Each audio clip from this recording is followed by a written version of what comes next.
Hero time starts now.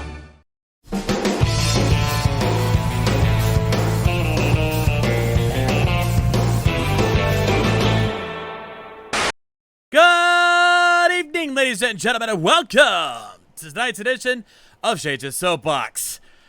It has been a while since I've done one of these, but as you guys know, it's a yearly tradition we do this kind of thing. It's that time of year again during the summertime. There's a little thing we like to do every single year, and that is talk about one of my favorite conventions that I go to every single year. Well, with one big exception, of course. We'll get to that later. But regardless, we're here. And why is my bot not going off? It always takes forever for this thing to launch. But regardless, I'll have to, I have the... Nope, no. Can't put that there. Let me just get a few things situated here, because Twitch likes to fuck with me. And again, when doesn't it? Let's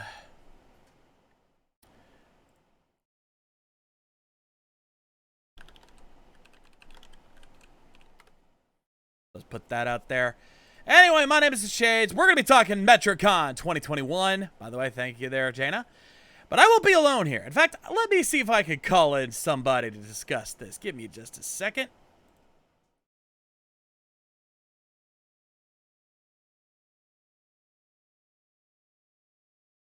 Let's see. Hey, there we go. For the lovely folks at home, why don't you introduce yourself, my friend?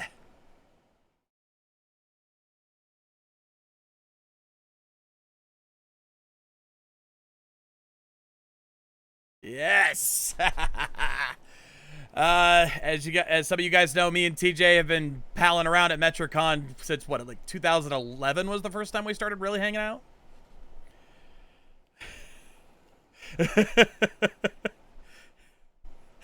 Oh, the stories we've had. For good and for bad. Hey, trust me, you don't have to remind me. I remind myself every day of how much I fuck things up with us.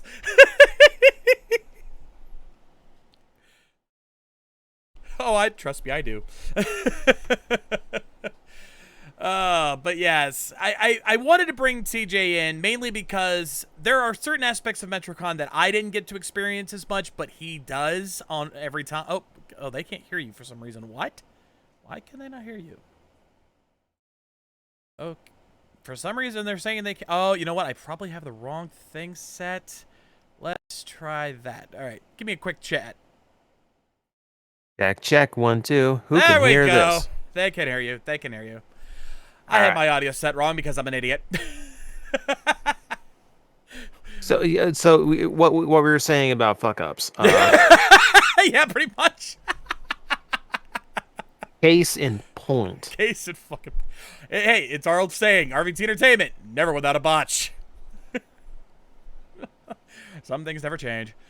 But yeah, the reason I brought TJ in is because there are certain aspects of Metrocon that he experiences, but I don't.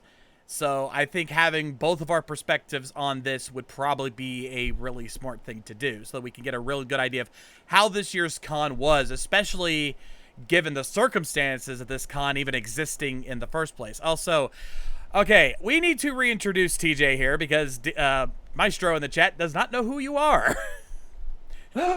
I know, it's a shock. Shame. One of my fans who doesn't know you already. Nope. Okay, so once again, now that people can actually hear me, I am Tyler James, otherwise known as TJ Omega, YouTuber, streamer, blogger, everything. I've been doing the Metrocon thing since 2007 and palling around with Shades there and about over a decade. Yeah. We technically met in 2009, where you pretty much had a reason to hate my guts, and I'm amazed you ever became my friend after that mess. And we only vaguely met. What was meeting you was going back and listening to my recording when I got home. Like that's where most of like my initial meeting with you happened, and a lot of it was a lot of it was profanity ridden, basically. Yeah. I did not leave a very good first impression. Again, how the fuck we ever became friends is a miracle, in my opinion. I am a forgiving soul. Apparently, very. But regardless, we are still here. We're still hanging out, and But this year's Metrocon especially was, while in terms of how it was put together and how everything was executed, it was business as usual for Metrocon. But the feeling, the vibe this year was something completely different. Oh yeah, yeah. God, it felt like everyone there wasn't taking it for granted. No. Like everyone realized we're kind of lucky we got to do it this year. So everyone was just super into the experience, which was beautiful to see.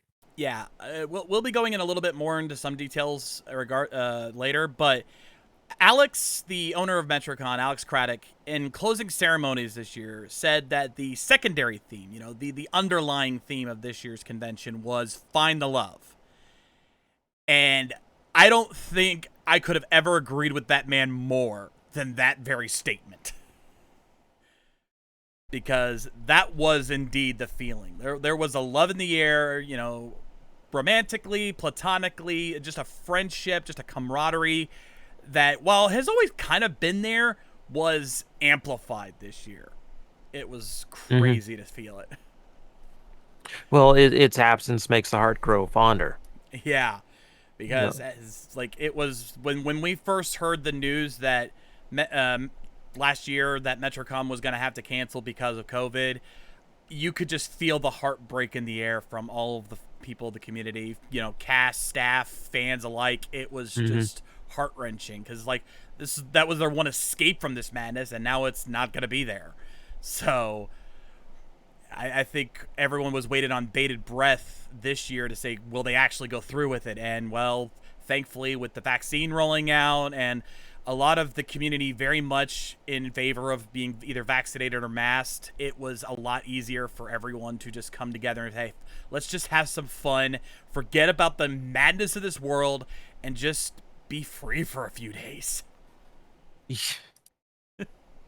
Yeah, it was a beautiful feeling just to be with people again after a year and a half of intentionally avoiding everybody. Yeah. Yeah, just is amazing feeling. Speaking of taking it for granted, Metro for me is like a yearly tradition, and it's always a wonderful thing to go. I didn't realize just how much I thrive on that feeling every year. That is the coal in my furnace that keeps me burning. Yeah, I think you speak for both of us on that one, my friend. Because after this weekend, I kind of already been falling into a bit of a mental slump in terms of my work, getting all this stuff done, especially with the last few months I've had with the car situation I've been dealing with, and then of course the shadow over Metrocon that was understandably not talked about very much, and that is of course the loss of our friend James, aka Spade Ace, who passed away just a month before the con. It was Yeah. I think we mentioned earlier that we were talking about this, that we're kind of surprised that there was no mention of him even at closing ceremonies. The more I think about it, the more I realize, I kind of feel like it's not what James would have wanted. He wouldn't have wanted, what happened to him to kind of loom over the convention any more than it already was. He wouldn't want to bring down the environment with, that level of negativity. That's fair. That's fair.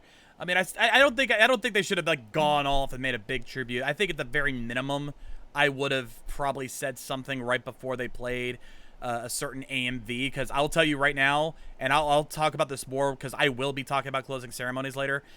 But when a certain AMV played, it hit harder than it ever hit in my life. You know which one I'm talking about. I saw you singing along. Yeah. well, lip syncing, but yeah, you couldn't tell, but I had so much emotion running over me during that. I was just in another world during that song. Mm-hmm. I forgot Alex had a bounty out. I need to try and claim it. if Seth isn't the one to do it, it'll be you. I think it's gonna come down to you two. Also, Tommy Lulu, thank you for the follow. Welcome to the madness. Also, I think this might be one of your fans. I think Rusted Nick. Yep. Yeah, I know him. He's in the chat. He was asking, he was asking, A, if I was at Metrocon, and if you were finally staff. No, that is definitely not what happened there. There's part of me that kind of wants the staff validation, but at the same time, I really don't want it. I don't want that to impede what I'm able to do now. Yeah. It's like it's a weird catch-22 where like I kind of like what Metrocon lets me get away with, and as staff, I'd have to be put under some kind of responsibility that might hold that back. Yeah, I think if either of us was gonna get it, it'd be me. But then again, I'm not FrameForge, and they can do the video thing a lot better than I can. I mean, hell, Keon, for fuck's sake, can get the closing ceremonies video done at the con. That freaks me out. It freaks me out. It's like there were clips. There was clips of the dungeon crawl, where the Brute Squad got to go through it, and that was on Saturday morning. I was in that crawl. Like, yeah. I was there on Saturday, and he got it out fast. I don't know how he gets it edited that fast. Guy's a freaking machine, man, I swear. Yeah. I mean, I made the joke once, a few times, that I did the video, what was supposed to be a Metrocon AMV for the contest, and Alex ran it at closing ceremonies. And the following year, he ran it at opening ceremonies because he thought it was a good introduction for like what the vibe for Metrocon was. And at some point, Alex said, that's actually a really good thing to have at opening ceremonies. I think I'll pay somebody besides TJ to make that video for opening ceremonies.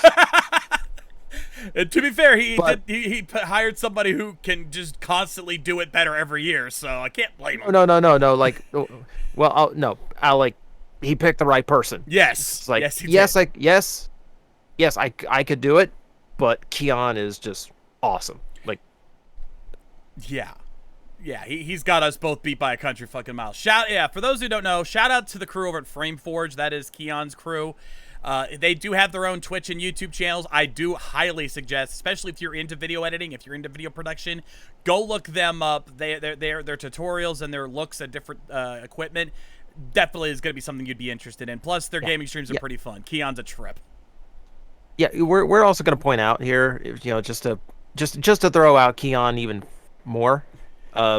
Dude did all of this to do for Metrocon, like all the photography and all the video he does, the super fast editing to get that last video out for closing ceremonies. He still performed in 2 of the shows. Yeah.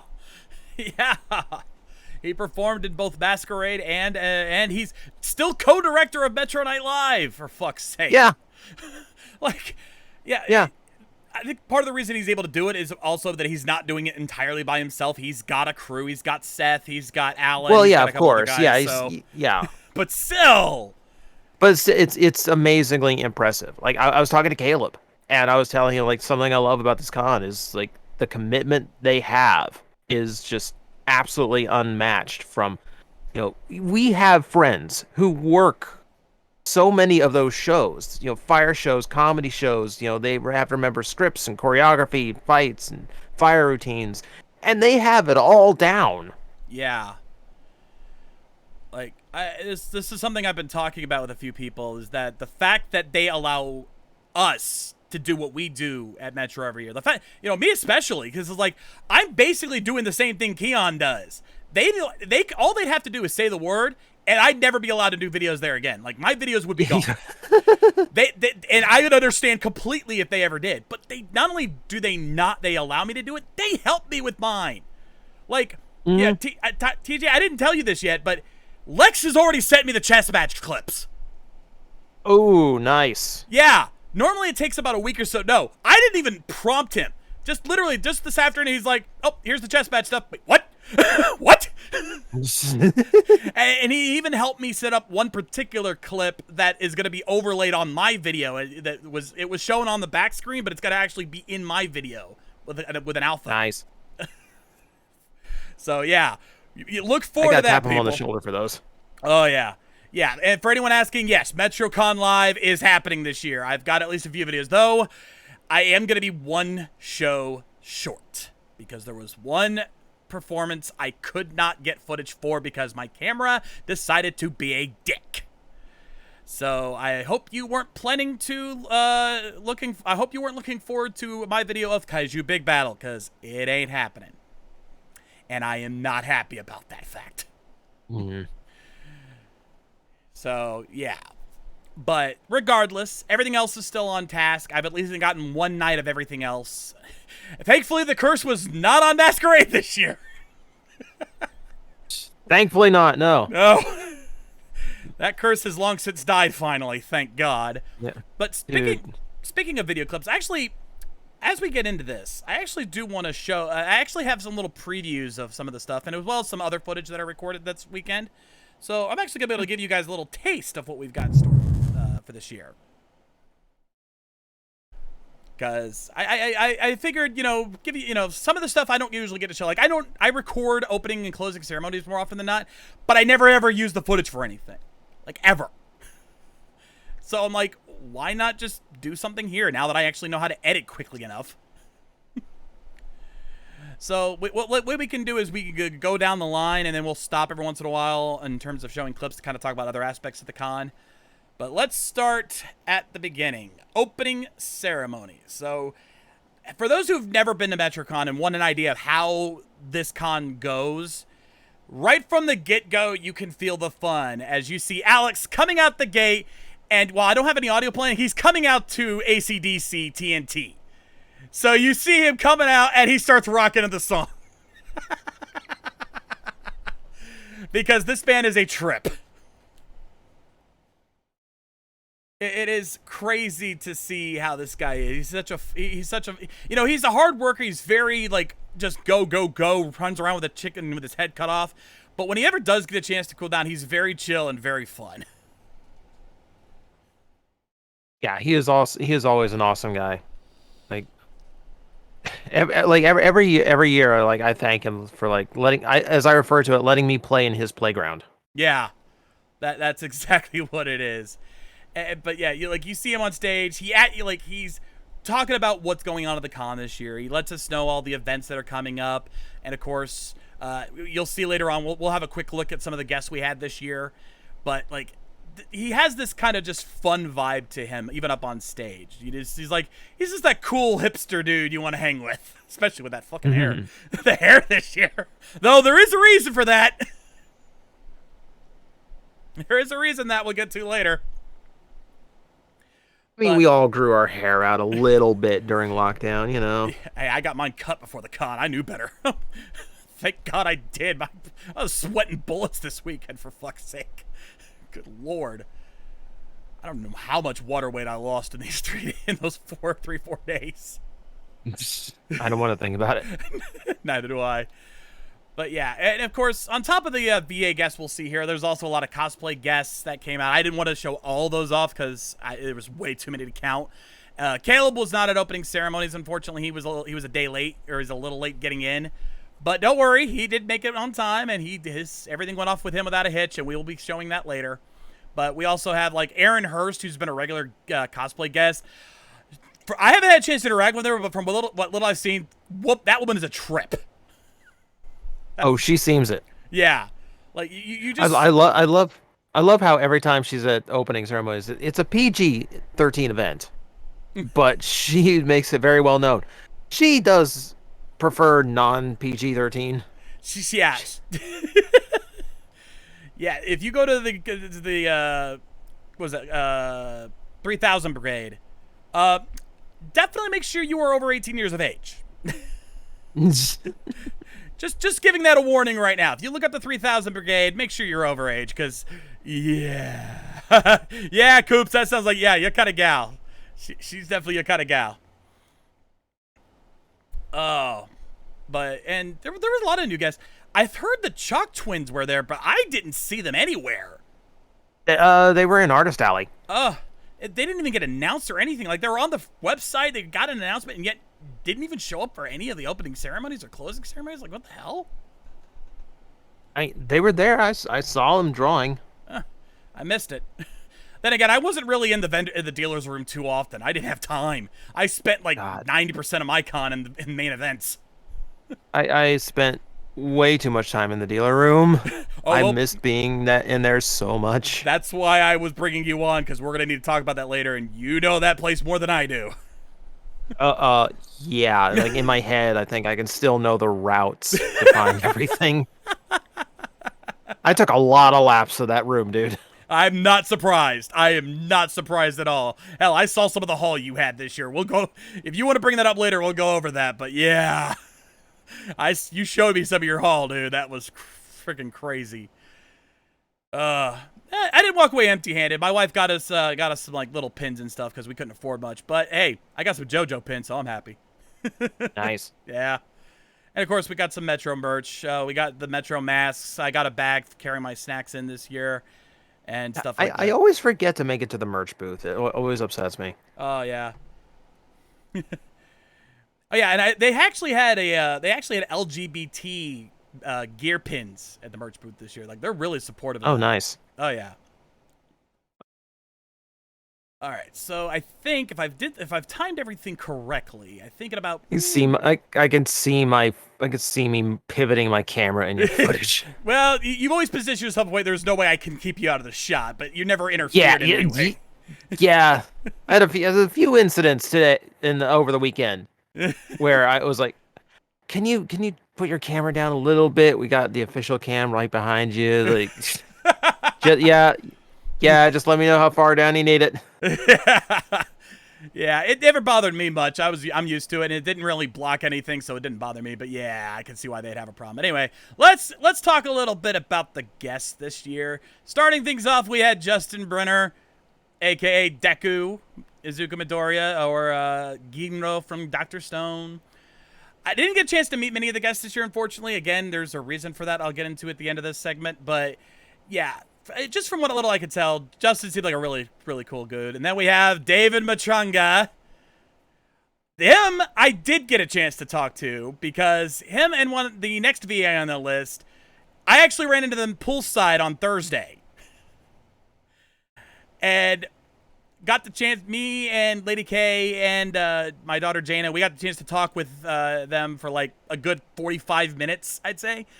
Just chilling it out. And I'll tell you what, both David and the next guest in line, they were both awesome. They were very chill, very fun.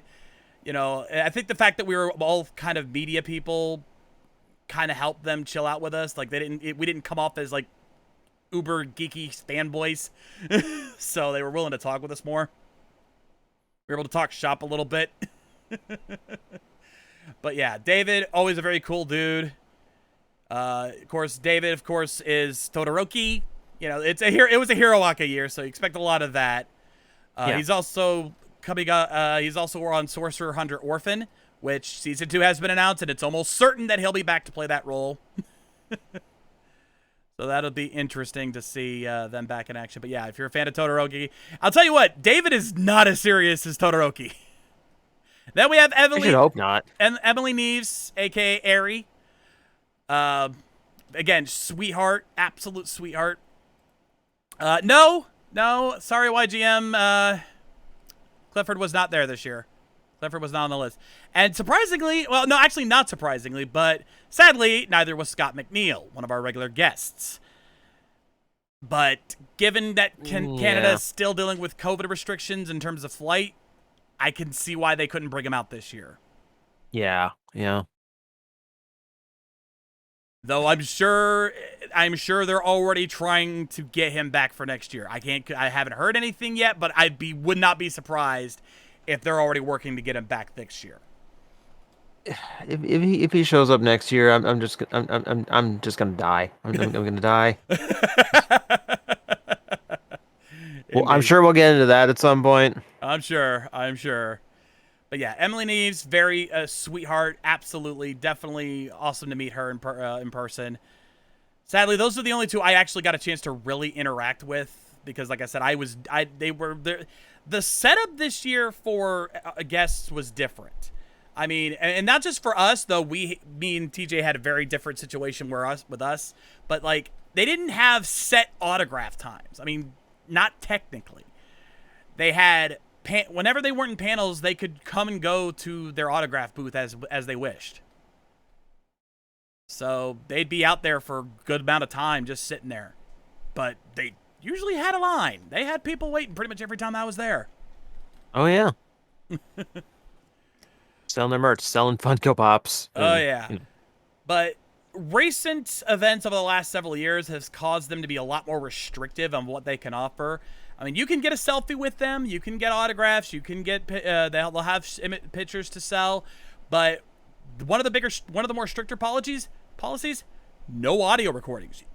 You are not allowed to get an audio recording from them because apparently, and this is what I heard from David and Emily, is that apparently people have been taking these audio recordings, cutting them up and using them in like TikToks to make it seem like they actually hired them to do voice work for their stuff. And since these guys get paid for that kind of work, that kind of lowers their value a little bit. So yeah, they kind of had to put the kibosh on that, which sucked for me because I was already getting screwed over on one end, and now I couldn't even get plugs for my fucking podcast. Thanks, internet. Mm-hmm. Yeah, a big chunk of my content for Metro every year is the voice actor panels, which I was not allowed to record any. Yep. And of course, which is it's a shame. It's a shame because like the My Hero panel, the fullest I've ever seen a panel room. Damn. Like, ever. Like not all like were you in the guest? You were in the guest panel room no, at some I didn't point go over the weekend, right? No, I didn't go to any of the panels. Oh, jeez. So it was 14 through 17. They opened up 4 blocks worth. Jesus. And and they did it like long style, so seating like all the way to the back. For the My Hero panel, every seat was full and they were wrapped around the wall in the back. Holy shit. So they were SRO on top of that? Yes. Holy shit. I've never seen a panel room that full. No kidding. That just goes to show you how big Hiroaka is these days. Yeah. And we'll get to more of how that's true later on. But yeah, the other big thing, of course, the other big content that both of us tended to do a lot was interviews with the voice actors. Yeah, that's gone too. And I want to make this clear right now. And I said this last time because this was already taken into effect last year or 2 years ago. See, I'm still doing it. I'm still fucking doing it. 2020 didn't happen. But yeah, a couple of years ago, they'd already started implementing this because just like with the TikTok thing, a lot of people have been taking clips of panels and interviews, taking them out of context, and using them as fodder to basically harass these voice actors. Once again, fuck you, internet. Why do you idiots have to ruin it for the rest of us who are just trying to have some fun with the VAs and get something genuine out of them? Right? Yeah, you and me have fun with our interviews. Like we're not after anything aside from just like some interaction with some really cool people. You can see how much we share each other's pain on this regard because it infuriates us. We've done nothing wrong. Hell, the guest relations directors, Morgan and Mary, they bent over backwards every year for us. Because, we didn't have the kind of clout that would have been able to get these interviews. So they bent over backwards to get them for this. And now they can't even do that anymore. So we don't blame them. We don't blame the guests. We don't even blame their agents because we understand why they're doing this. But just God fucking damn it. Yeah, I can't curse on my channel, so fuck you. Everyone who ruined it. Yes, by all means. This is your chance to cut loose, my friend. But yeah, so that's kind of the thing. So that means that the other guests that were there this year, because after Emily, I believe, if I've got my timing right, because I think this should be Rico Fajardo, My God, this man, just from how he acted on stage, dude is a fucking trip and a half. Oh, yeah.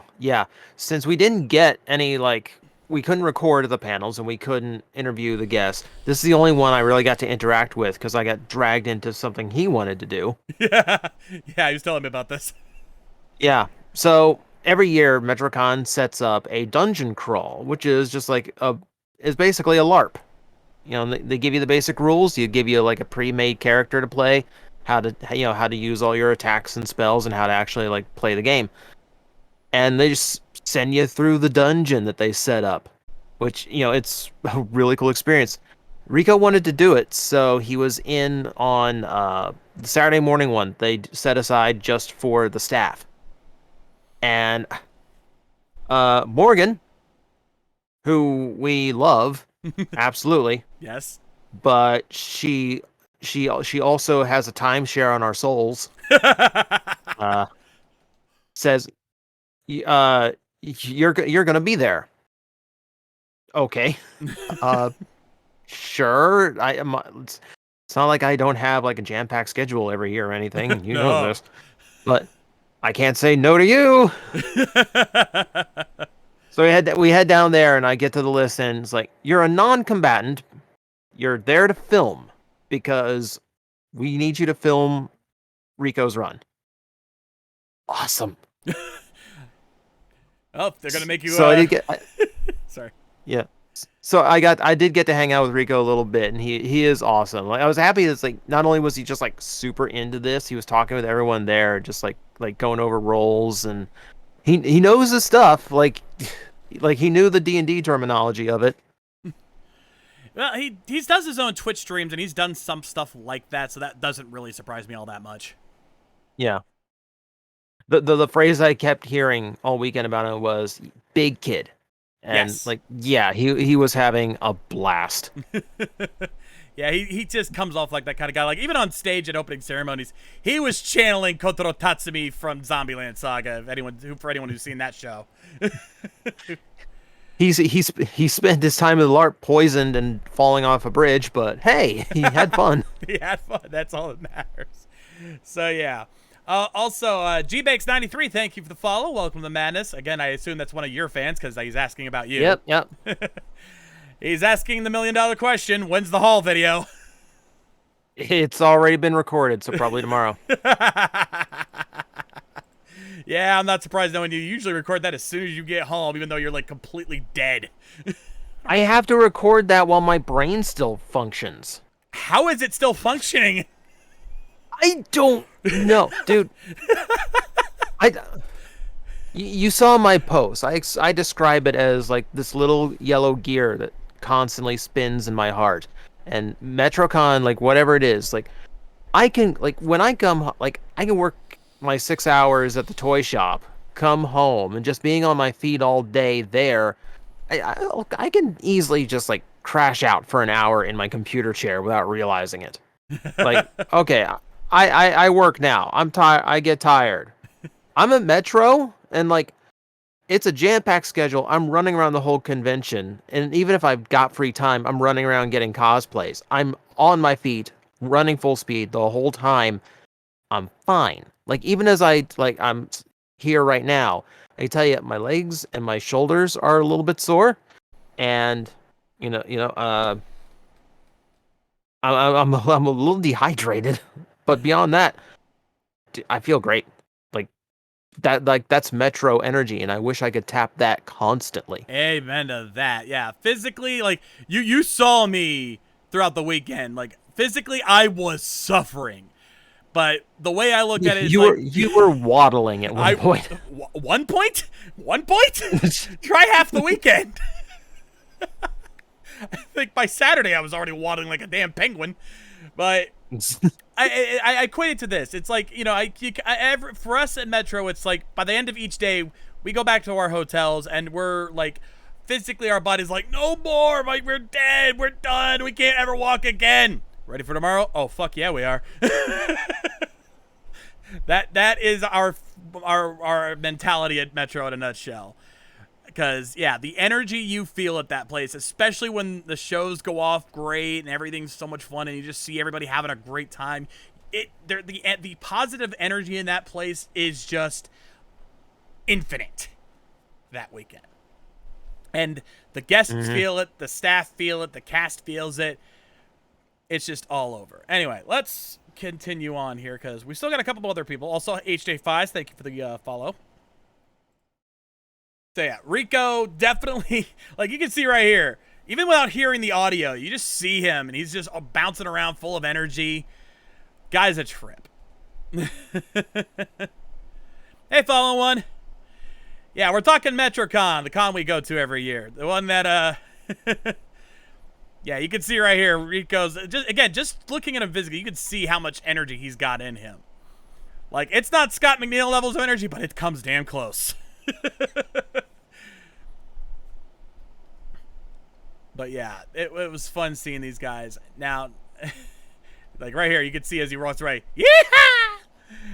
That brings us to Chris Weckamp, who is definitely the more laid back of the group.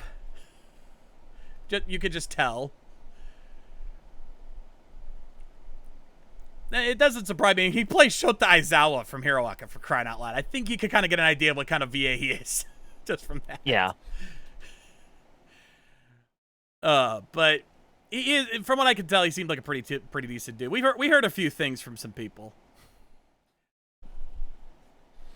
Yeah, I heard nothing but good things about him. Yeah, definitely. I didn't hear anything bad about any of the VAs. Like, don't ever mistake my words on that. Yeah. Yeah. We're not gonna name names, but we've heard things in the past. Like, so it's not like, like we're just saying this just to be nice and all. Oh, well, yeah, of course everyone was great. No, legitimately everyone was great. Yeah. Like, now this VA, Anaris, I believe her name was, not one I'm very familiar with, honestly.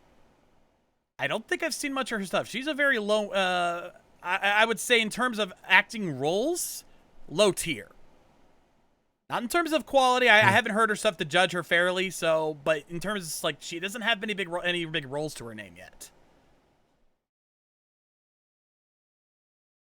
But just from what I see tell on stage, she's in fun.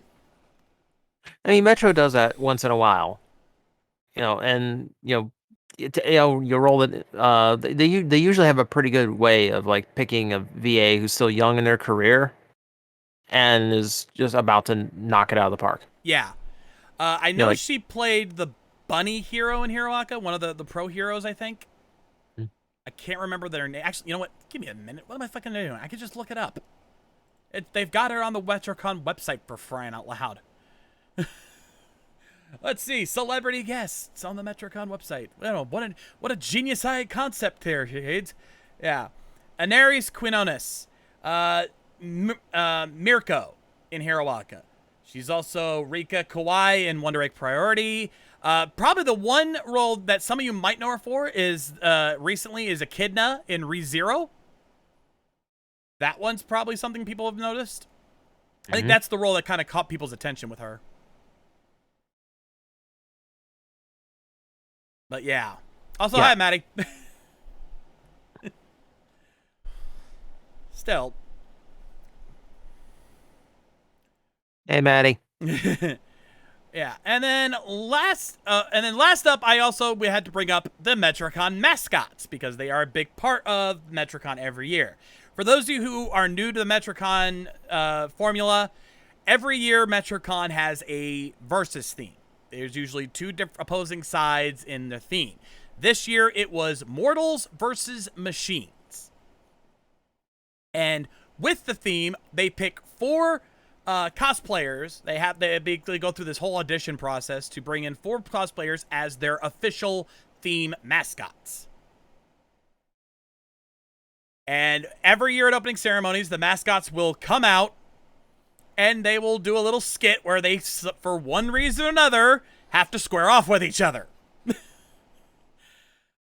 Well, it's the stage at Metrocon. It's what happens. Yeah. You come through that ring, you're gonna combat somebody. Yeah. Now, D-Rez, who's the guy holding the giant magnet staff over there, I can't remember the guy's name, but he has pretty much become a regular when it comes to mascots. I think over the last 4 or 5 years, he's been he's been a mascot. And he's done some some stage show work. Dude can work the role, yeah. Yeah, he can work the role really well. He's good. The mascots, for those who don't know, they will roam around the con, interact with the convention goers, and they are often hosting a lot of the event, like the contest events, costume contests, the AMV contest, and stuff like that. They're usually hosting those. Whether or not they can actually, have good speaking skills, this is not named at any particular person, but almost every time I've seen the mascots doing a hosting gig, there's always at least one that just doesn't quite know how to speak on stage. Having to speak on that stage before, you can rehearse it a million times.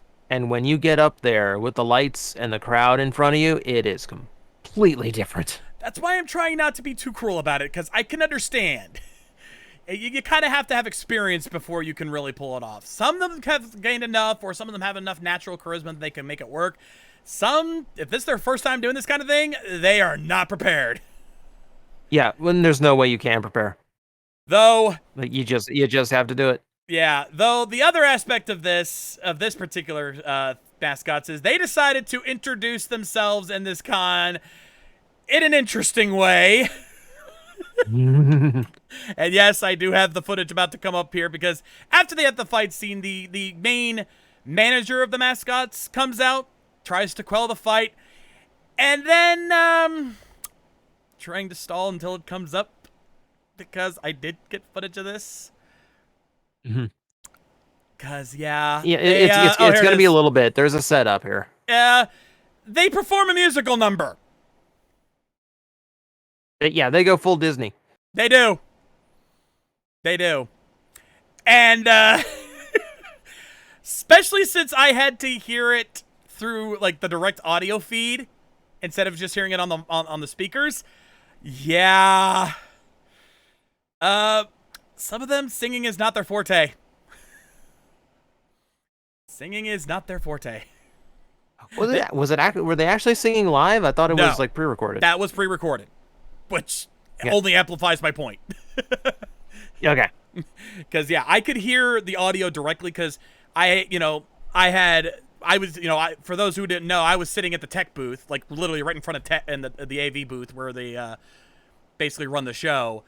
And because of that, and because of how closely I am connected with those guys, they allow me to plug directly into an XLR line directly into their audio equipment. So I get a direct audio feed, which you will be hearing in my videos this year.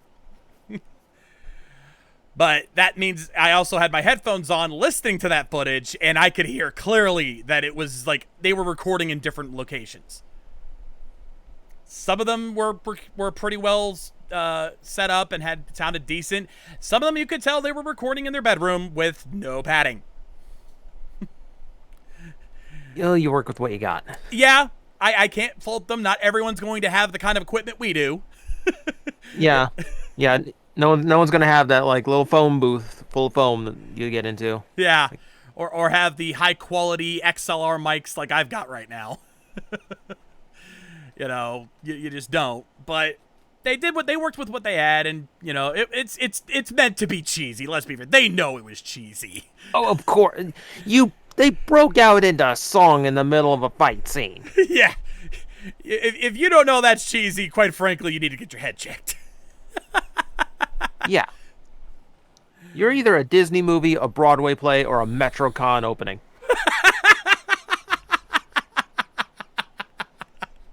Pretty much. So, and then of course, first show of the day. The only time I had to go down to special events, the lesser stage, the secondary stage, if you will, was of course Metro Night Live. Oh, Metro Night Live, the sketch comedy series And we mentioned Keon earlier. There he is as Dr. Wily. Playing double duty this weekend as Dr. Wily. Yes, he was. This was I'm referring to MNL as Dr. Wily. Then we'll get to Masquerade where he's Dr. Wily. But yeah, if you guys have not seen the past Metro Night Lives that I've posted in the past, I assure you, you need to go back and watch them. The crew at MNL, they bring their A game to bring some of the funniest and the most insane shit. Whether it's cribbing off a popular sketch comedy skit on a major net program, or just making something up completely by themselves. It's insane the shit they come up with every year.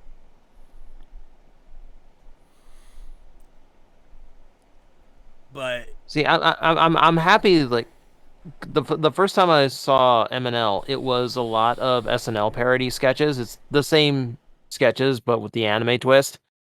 But like the more and more I see him, the more and more I see the original content that's coming out, which is just really refreshing to see.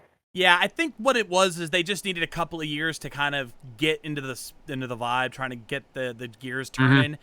Now that they've got an idea of how to do this, they've been able to explore new ideas, and yeah, it's been hilarious to see what they've come up with. Some of the sketches were so funny this year. Oh yeah, you guys will see that. Don't worry. But yeah, I'm not gonna spoil it. I think the one I keep going back to is someone give me a weapon. Yeah. Oh, when you guys see that, you will understand. I guarantee you, most of you will appreciate that one. Oh yeah. But yeah, Metro Night Live, definitely do not want to miss that. Next up, and we mentioned the Masquerade earlier. That is the next thing on the list. And once again, we will see Keon there as Dr. Wily hiding in the back. Now, for those who are new to the Masquerade, it is both a stage show and a ballroom dance. Well, so when you see in my footage, you'll see a lot of people moving around there in the crowd. That is because they are trying to sit down after dancing for several minutes. It's just kind of how it works. And also, there's a lot of romance in these shows. Like this, given that it's a ballroom dance, the romance tends to be the theme. And more often, and because of how progressive Metrocon tends to be, expects a lot of LGBT love, especially in the last few years. I mean, the way they did it for this one, like, honestly, like, I mean, how spoilery do you want to get here? Let's wait on that, but I know where you're going with that, and it kind of makes sense. But the way the two characters work, like, it actually fits really well. Yeah, I mean, they do make some creative changes to the characters from the original sources, but they do it in a way that does work for the story they're trying to tell, and it doesn't completely assassinate the characters to do so. So I don't hate it. I don't have a problem with it. Yeah. But yeah, it's very interesting area. We got Relina from Gundam Wing. We've got Dr. Wily and Dr. Light. You've got Bulma over there, Colonel Shepard, Makoto Kusanagi, A2. And there's some good twists in here. There's going to be some good twists. Oh, you know how happy I was that there was so much Mega Man going on at this Metrocon? I know, right? Holy crap. Oh, yeah. So because it's not just Keon. It's not just Dr. Light there. No, we got a little bit in the chess match too. That we did. I know what you referred to. Now, when you guys see the video for the Masquerade, I will not have any footage on the floor, but one thing I do want to bring up is that one of the cool aspects of the Masquerade is that while the dance breaks are going on, the cast of the show are out on the floor interacting with the guests. They're doing stuff. Some of it is sometimes related to what's happened in the show already, and sometimes they're just out there having fun and just being in character. It's really interesting. It's one of those things where you have to be there yourself to see how that works, because even if we try to get footage of it, it's impossible because they're all over the floor. Like, they're everywhere. Yeah. If you can even film in there in the first place, because it is really dark while they're dancing. Lady K sure as hell tried. She tried to get footage. So, yeah. So here's the funny part about the character interactions. So on Thursday, I hang out with Badger when he's got the time off, we go get pizza at our place, and we just kind of catch up, you know. Right. And in the course of this, he was telling me that for Masquerade, he was trying to figure out which of his like onesies to wear, and he was down is between Mega Man or his Metrocon spandex. Yeah.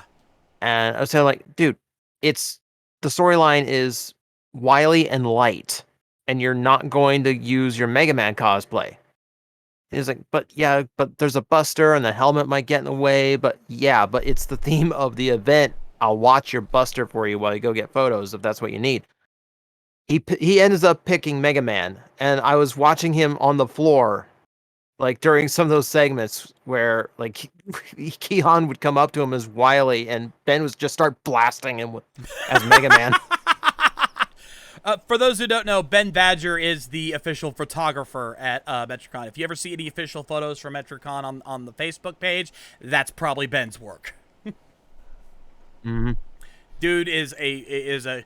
The fact that he actually worked this weekend with his foot the way it is right now, like yeah.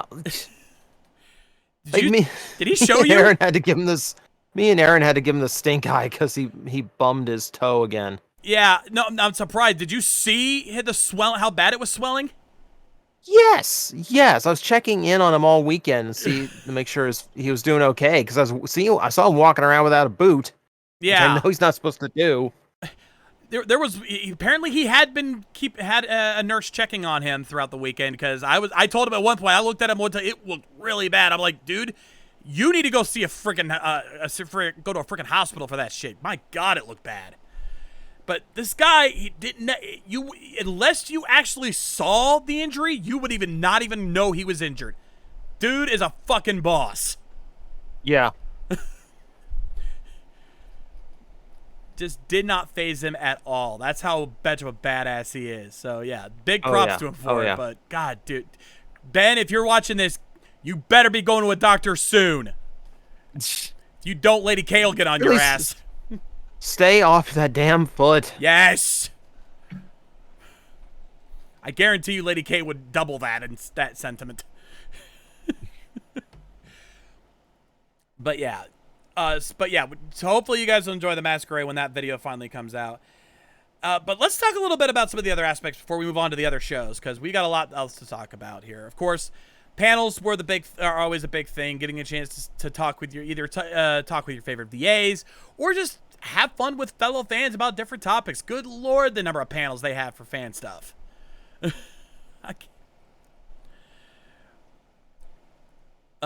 Now this might be where you need to come in and take over for a little bit, because you follow the panels more than I do in this regard. See, normally I do, but since I couldn't record the guest panels and all the I didn't really go to any, unfortunately. I just tried to find other things to do, like the dungeon LARP or like the cosplay shots. Like, yeah, so unfortunately I can't speak on the panels this year, which is it's a blow. Salty. Yeah. Trust me, I'm tasting it myself.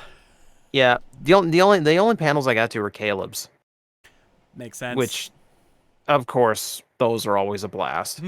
We'll be talking about him soon. Don't worry. Yeah, because Caleb's always just such a genuine human being. Oh yeah. HC5 was asking, did you see any other YouTubers there? Because I don't think I saw anybody specifically. No, not specifically. It's not like one of those it's not like a MagFest or something where YouTubers generally gather. Yeah. I did get a little bit of a chuckle because there was somebody there who was doing a panel of how to get a start on YouTube. Like that was like an actual fan run panel that they were doing that weekend. Yeah. And the guy was like the guy has what's well, I've got so and so videos and I've got 30,000 subscribers, and I hit that mark 5 years ago. Why are you hosting this? Yeah, well, to be fair, it's not exactly. To be fair, he's still doing better than I am. 12 years of this, and I'm still less than 1,000 subs on my channel. What the fuck? I really just want to crash that panel. Like, there's part of me that just want to poke my head and go, "It's all luck." It really Like, is. Uh, you just gotta be at the right place at the right time and hope the algorithm likes you. Anyway, but yeah, the fan panels are always fun. You know, the guest panels. It's one of the guest panels is, again, even without even if were able to record those, the guest panels are stuff that you got to be there to see those live, because the questions that some of these people ask, I feel bad for the guests sometimes. There's always those few questions you're just like, why would you ask that? Why would you put them through that? Every year, there's at least you have one shot, one opportunity to ask your favorite VA something you've always wanted to know. It should not be, what would the character do at the drive-through window? You think he's joking? That's actually happened before. Numerous times. And then there's the stuff that you know is going to come up at every panel. Like every panel, every time a guest has a Q&A, there's those questions that always come up. How did you get into voice acting? You know, there was a time I used to ask that in my interviews, and I look back and shame at myself for that. No. Like, day one, I was like, I don't want to know anything I can read off Wikipedia. Yeah, I have learned better than that these days. Yeah. Be weird, be original, and get something different out of them. Yeah, it's why I started doing the icebreaker questions for my interviews. You know, as Kier Crystal mentions, my icebreaker with Johnny on Bosch. What was it like voicing a character with his balls in a vice? There you go. Yeah, see? I like a 7 for those who are wondering what I'm referring to there. But yeah. Yeah. I was talking to one of the liaisons last night, and the question, like, it was mentioned, like, I don't know how you get them to answer some of those questions you asked. It's crazy, but yeah. And then there's aside from the panels, though, there's other things that, that's one of the things about Metrocon is there is so much to do. You know, you've got the Metrocade, for starters. Full, which was go ahead. packed. Yeah, it was. I stopped by there Sunday afternoon after chess match because I had like several hours to kill before closing ceremonies. Yeah, they had a exploited, not modified, just a slightly exploited version of Rock Band where they put in anime songs in there. I actually talked with one of the staff members. Apparently, they had used an older version of Rock Band to exploit it. But yeah, that's a thing. Yeah, that is a thing. So, and of course they had several fighting games. Smash was all over the fucking place because of course it is. I mean, they had a Smash tournament for fuck's sake. They also had a couple Japanese rhythm games over there. Those are always cool. Yeah, I played around of the Jubei, the cube one that was over there.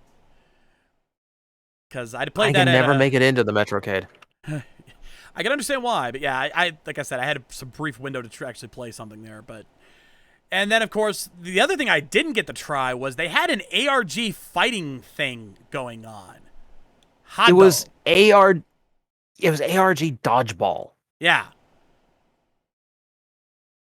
Yeah. A friend of mine played it and said it was like, one of the most fun things he did all weekend. Now I regret not trying it. Yeah. Well, you've got apparently they do it somewhere in Tampa every weekend, like every Saturday. So you've got better opportunity than I do to try it. Kind of.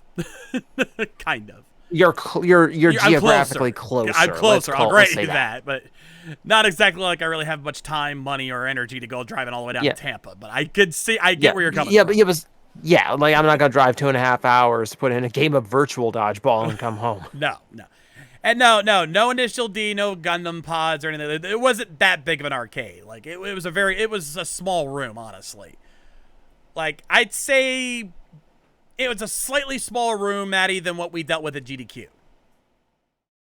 To give you a perspective, it was probably, I want to say, 15 to 20% smaller. Yeah. Anyway, and then of course, we mentioned the maze earlier. And let's see, what else was there this year? Oh, of course, the giant dance floor in the middle of the first floor. That's been a regular thing. Yeah, but that's been going on for what? 3 years now? 4 years? Oh, the party in the hall has been a thing for a long time. Well, party in the halls has been a thing, but they've since added a full-on dance floor for like the last several years now. Mm-hmm. Yeah, they have actually have this whole area, like the whole center area directly underneath the escalators, sectioned out, and just they have a full-on dance floor there, and people just go crazy on it. It's hilarious to see some of the stuff they do there. So there's always plenty to do when you're there. And then, of course, as HD5s brings up, the dealer's room. Now, this is where you can take over. The land where wallets go to die. Yes. And apparently many wallets definitely lost their lives this night. Yeah. Everyone say a quick prayer for everyone's financial security. They will need it in their time of need. Yes, they will. If you're coming to Metrocon to go to the dealer's room, you better come prepared. Yep, well, wallets have died in that room. As my daughter tries to pipe in over here. Yeah, I entered the dealer's room this year with the phrase reckless abandon in my head. Yeah, you because I wanted this to be the year. Yeah, I wanted this to be the year where it's like, I don't want to have to go this or that. This is the year I wanted to go both. You know? And there's very few things. Yeah, so only a few things I passed on, and like things where logic actually took over. It's like, no, bad. That's so overpriced. I said it in my video, and I'll say it here. There was part of me that was fine spending as much as I did, because I know a lot of them couldn't tour around and get the money they usually get at cons for the last year and a half, like especially the Artist Alley. Yeah. So there's part of me that's like, I am very willing to throw money at you. You know, and throw I did. Yeah. To give a quick explanation, in the last few Metrocons, they've actually consolidated both the main dealer's room where the actual shops are selling stuff and the Artist Alley where fan artists can sell their wares into a single giant warehouse. Basically, they took the other main events hall and turned it into the dealer's room. Imagine going into a Walmart and it's just all geek shit. Yeah. That's basically what, and it's also where the autographs area is. Like they have this whole corner sectioned off specifically for the VAR. It's also where like two of the food stands are. So it's just one giant room where it's just consolidated to take as much money from you as possible. Though if you're smart, you will never buy food in the convention hall. Well, you can be smart and desperate at the same time. Let's say this. Yeah, but if you're smart enough, you shouldn't be desperate, because we make sure we bring our own. Food. Okay. Look, some of us were desperate. Okay.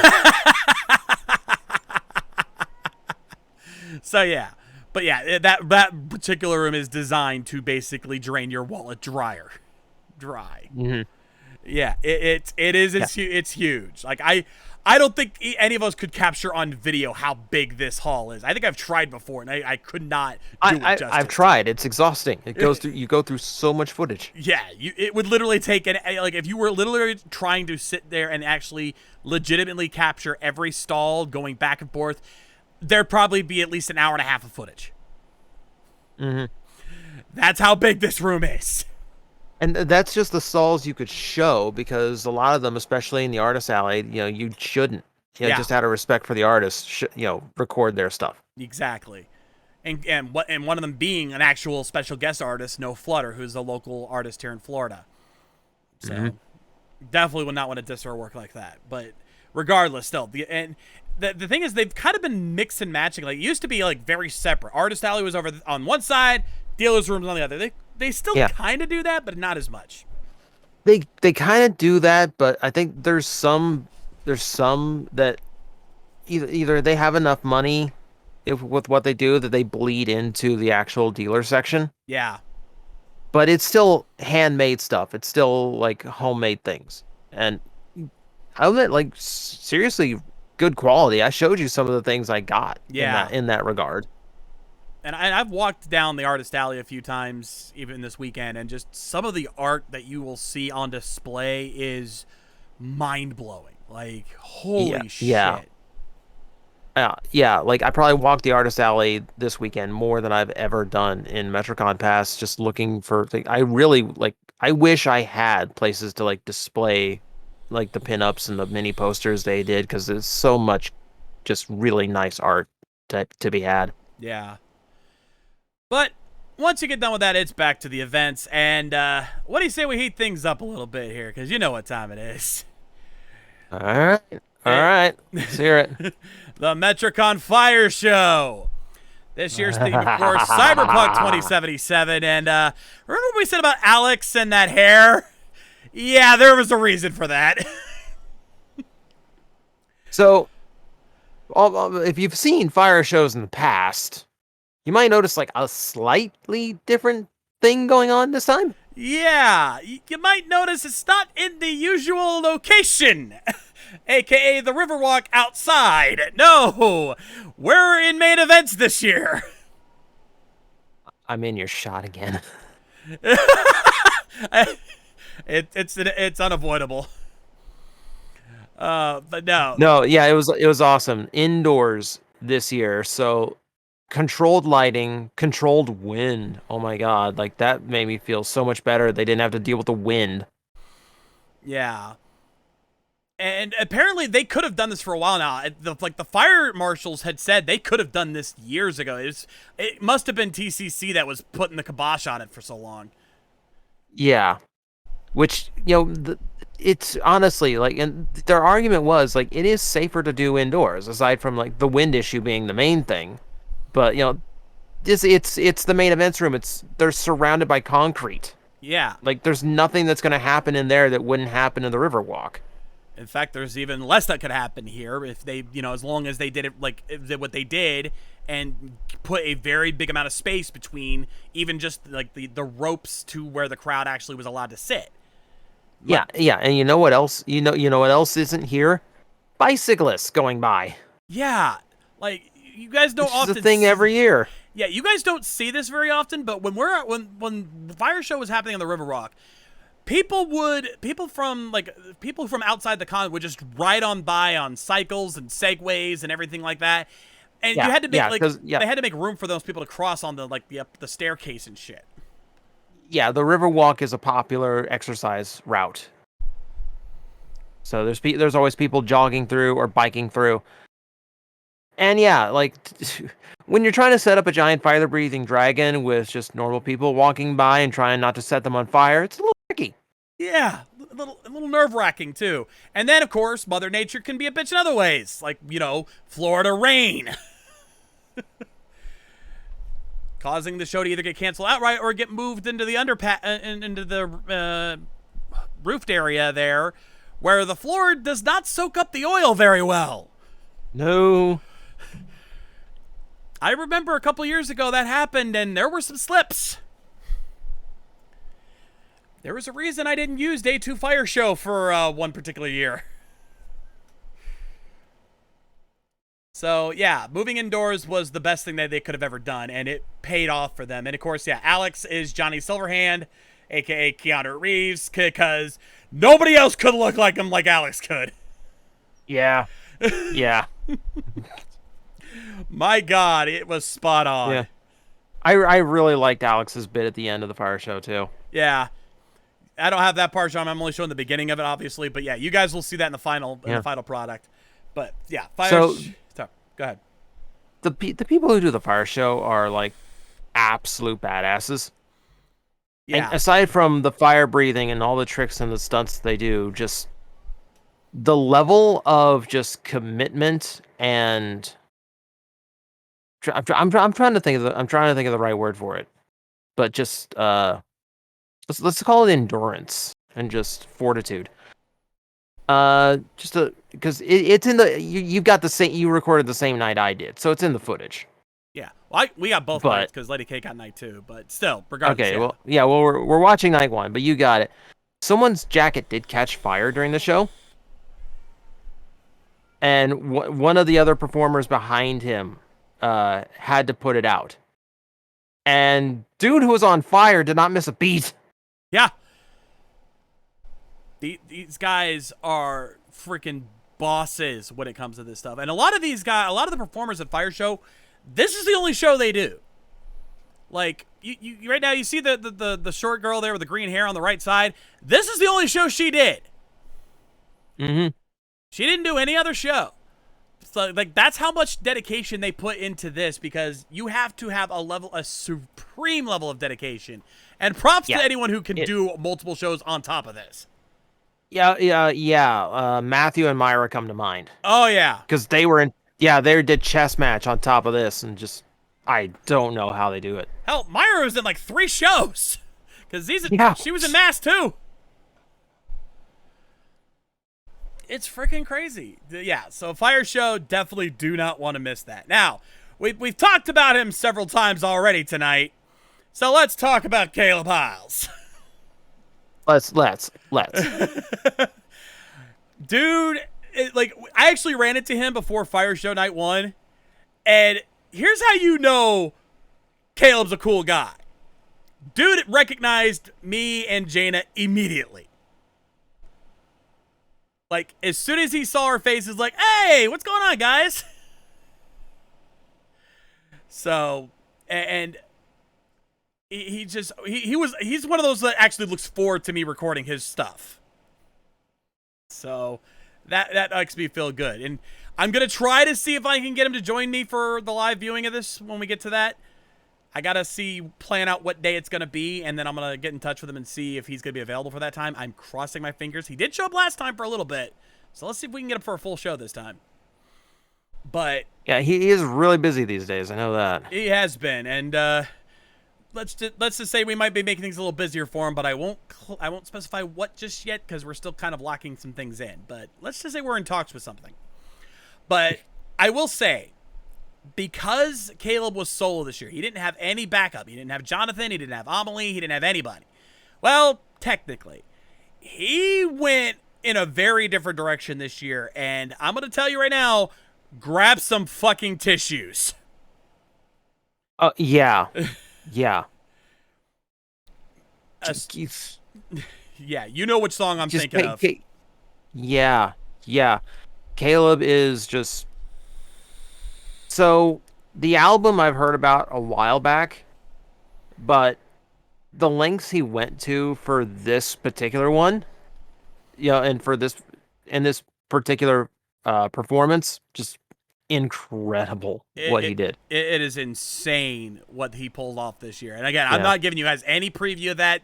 You will not be seeing it here. You have to wait for the final video to come out to see exactly what we're talking about. And he also pulled out a couple other surprises out of his hat. And that's going to be interesting. Yeah. He is like genuinely like one of the purest, like, big-hearted people I've ever met. Oh, absolutely. Like when the dude jumps off his stage to come up and give you a hug at this panel, like it's an awesome feeling. Yeah, the attitude he shows in his videos and his streams and everywhere else, that's not an act. The dude is genuine in his attitude. Like, he is the most wholesome, sweetest, kindest guy you will ever fucking meet. Hands down. There's no act but that. Yeah. He's the only interview I was allowed this year. And that wasn't something that I had to set up with Metrocon. That was him coming to me and going, "Can we just get can you just message me on Saturday, and we'll find a quiet corner somewhere in this convention hall, and we'll just sit down and talk for a while. And he's super cool of him to do, because he absolutely did not have to. Yeah. And he's the kind of guy, like, I don't want to have interview questions prepared. I don't want to have like anything stock ready to go. I just want to chat with him, because I know me and him can just go. I can't say enough good things about Caleb. No, neither can I. Neither can I. If you guys have not checked out his stuff on YouTube, I highly encourage you to go check out his stuff. Follow his stream, Peace, Love, and Gaming. Or actually, I think he's just now Caleb Hiles officially on Twitch now. So follow him on Twitch. Follow him on YouTube. You're in for a good time. Hell, join his Discord. Join his freaking Discord. I need to do that actually after the show tonight. I need to join his Discord. But I will be in touch with him very soon to see if we can get him on here for Metrocon Live when I finally debut this little ditty. So definitely do not want to miss out on that. But then we get to the big one. The one that everyone's waiting for. TJ, are you ready to talk chess?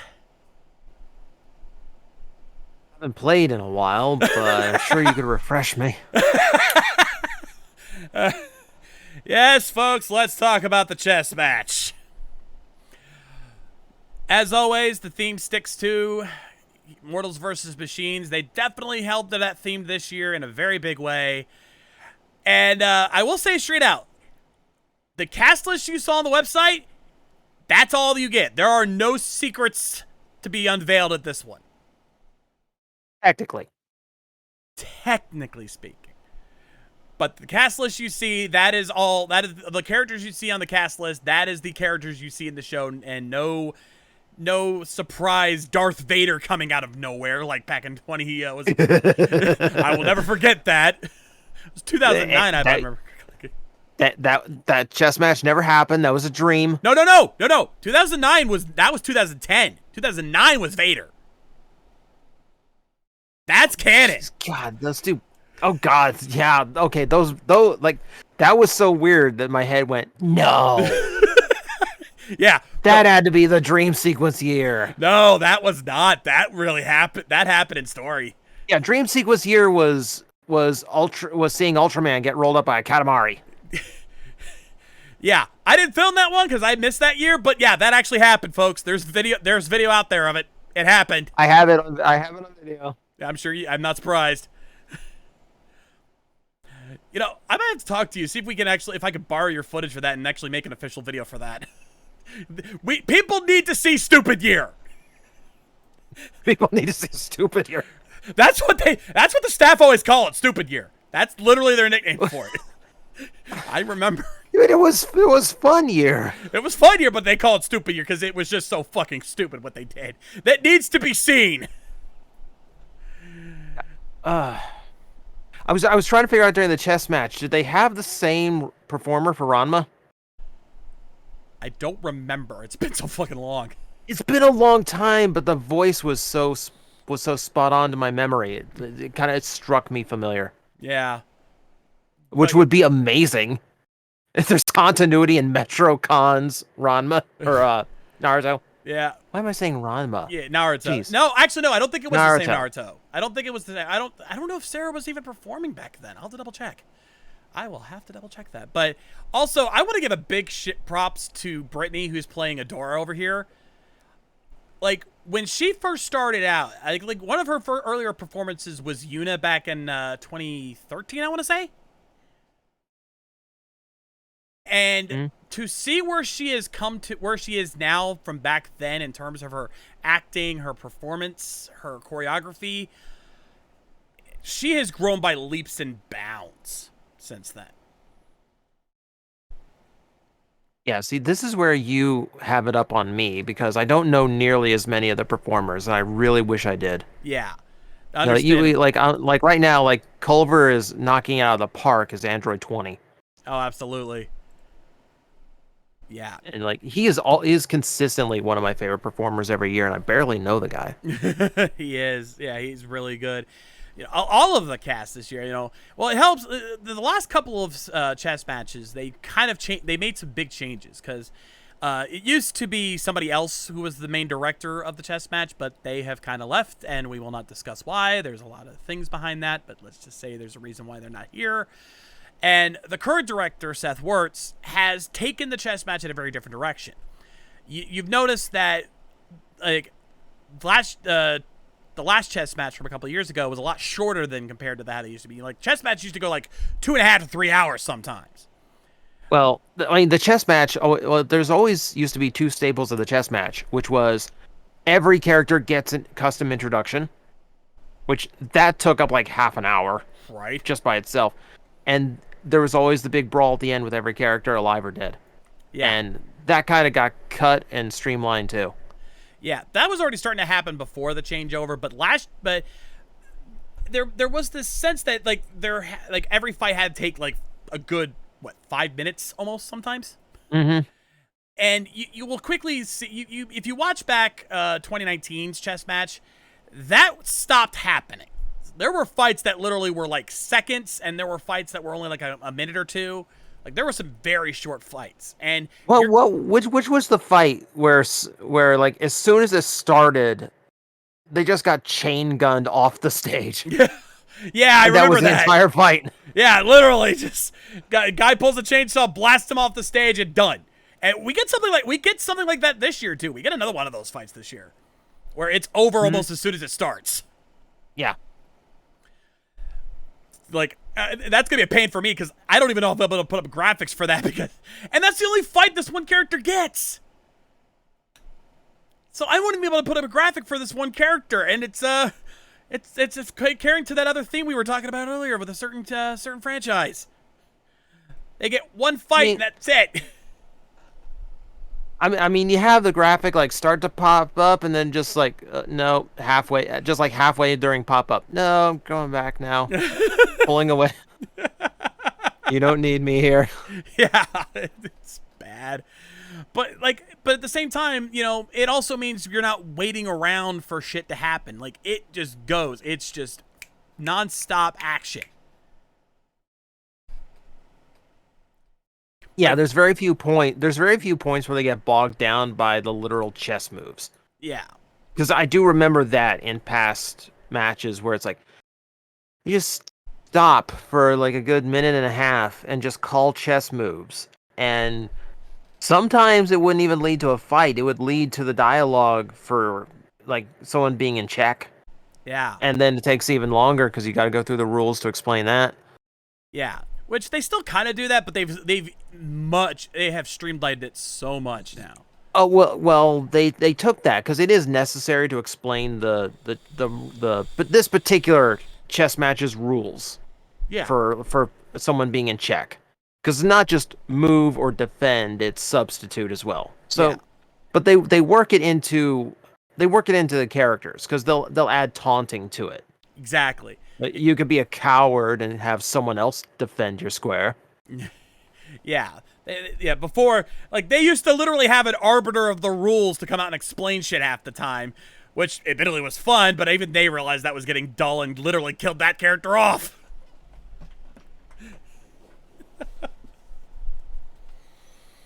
But still, again, as a result of all of these little changes, Seth has shortened the chess match down to roughly about 1 hour and 20 minutes.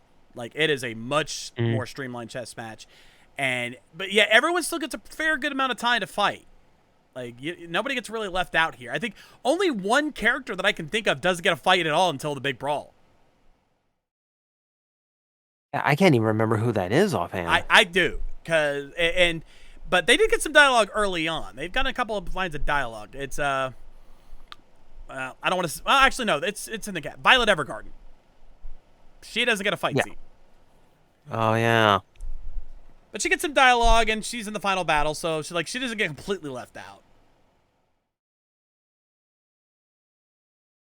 But then again, if you've ever seen the anime, it makes sense why she doesn't fight, because that's kind of not her thing. Like, that's the whole point of the anime, is that she's done fighting. Right. But And also, I don't know who I don't think I've ever met the guy who played V from Devil May Cry 5.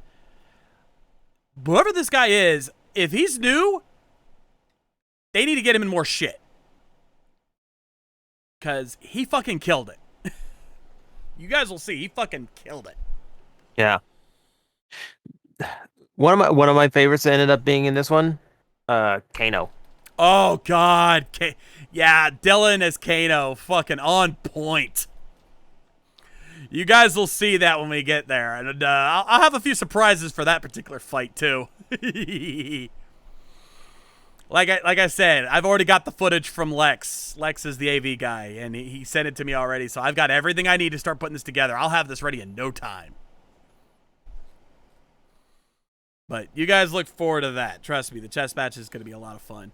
And like I said, the one show I didn't get this year was Kaiju Big Battle, and that hurts me so bad that I lost that.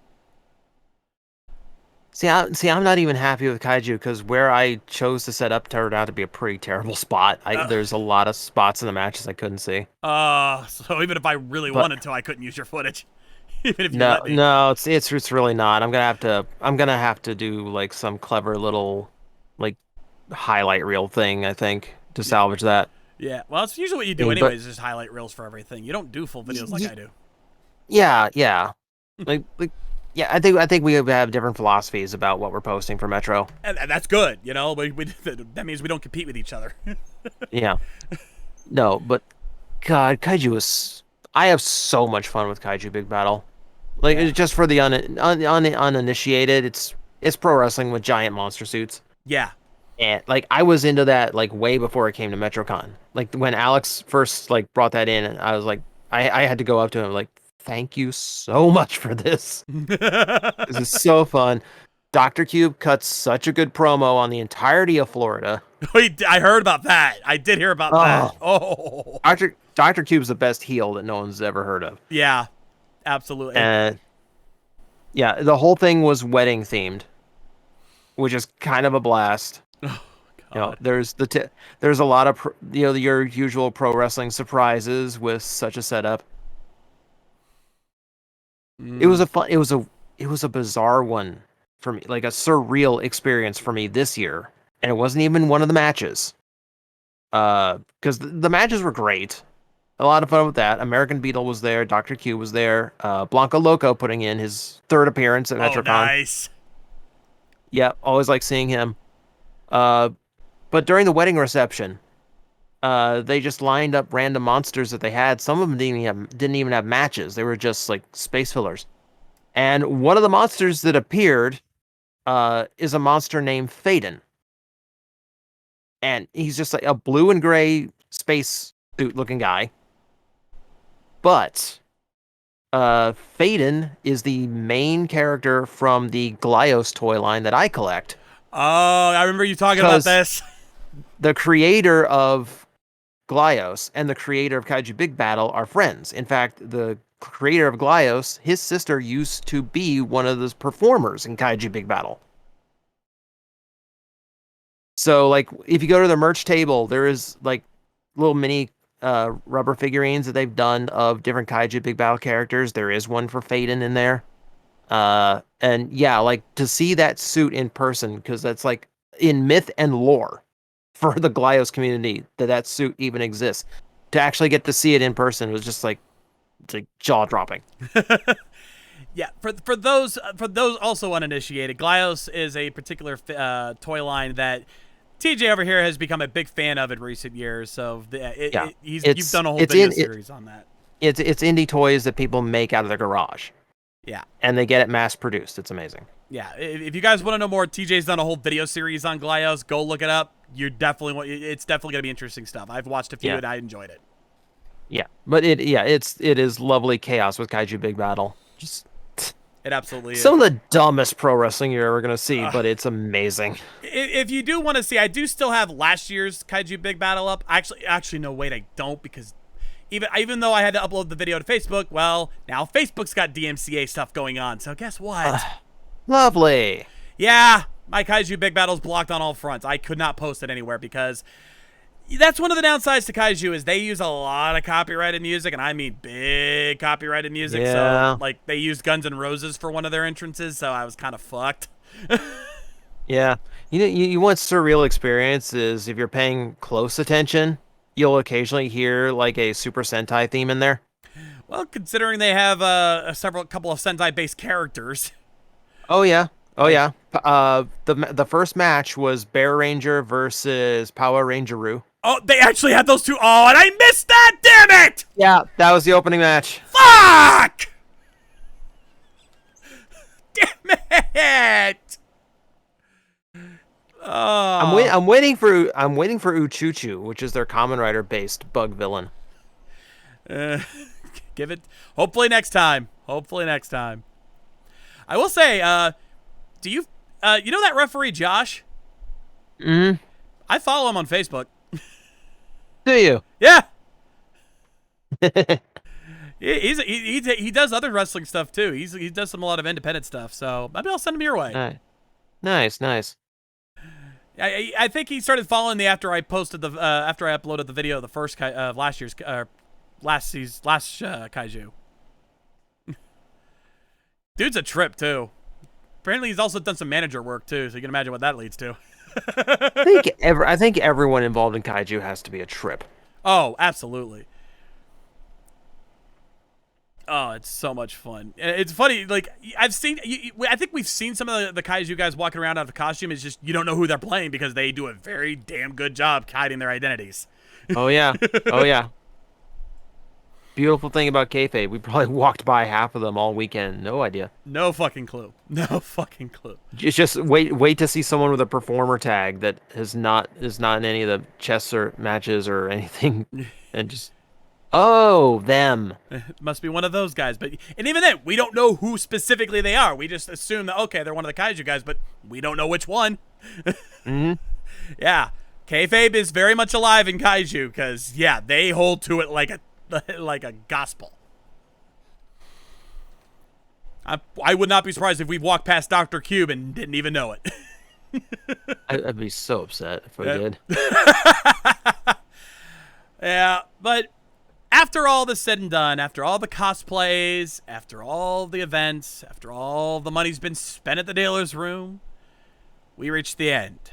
Closing ceremonies. And several things. One, we now know the date and theme for next year. I believe it was the 15th through 17th this next year. This is where I'm going to crawl into a hole for a while. And... yeah, because next year's Metrocon is right on his birthday.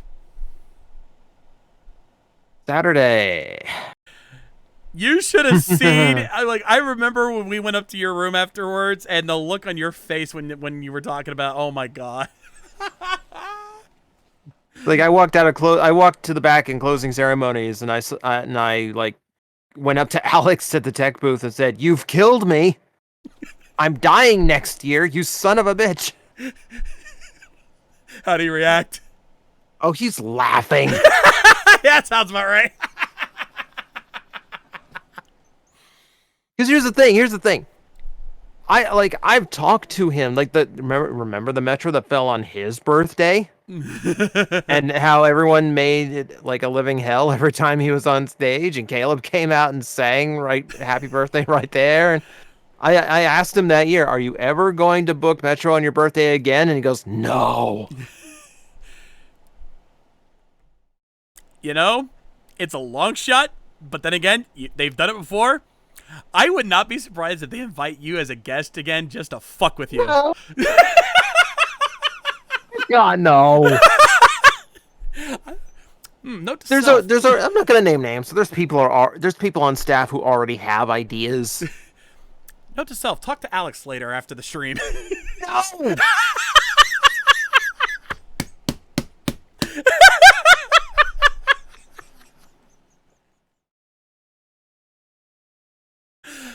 Here's the scary thing.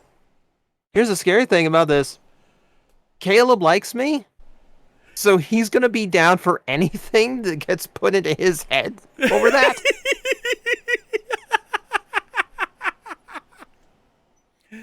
Oh.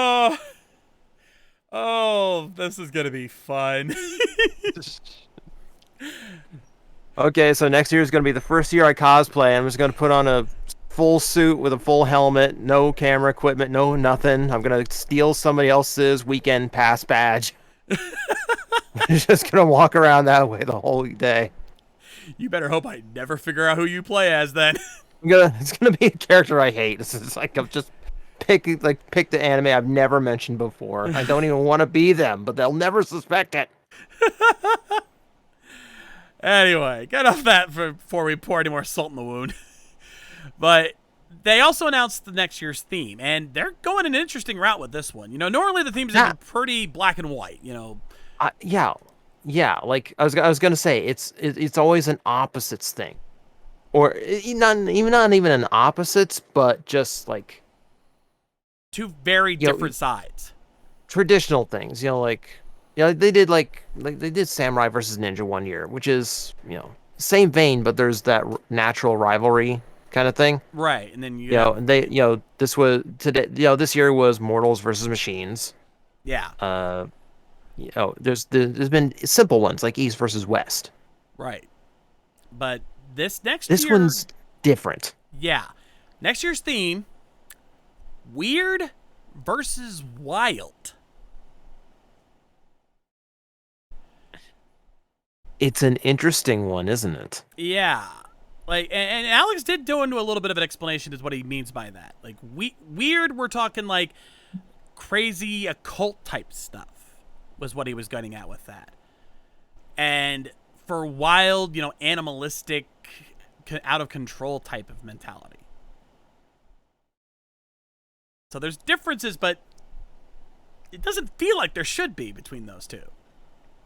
I mean, because we phrase it, and this is the onus of the idea, is you typically expect things to be described as weird and wild. Yeah. Weird, wild stuff is a thing. But yeah, to hear them versus each other, and it says two opposing concepts is very different. Yeah.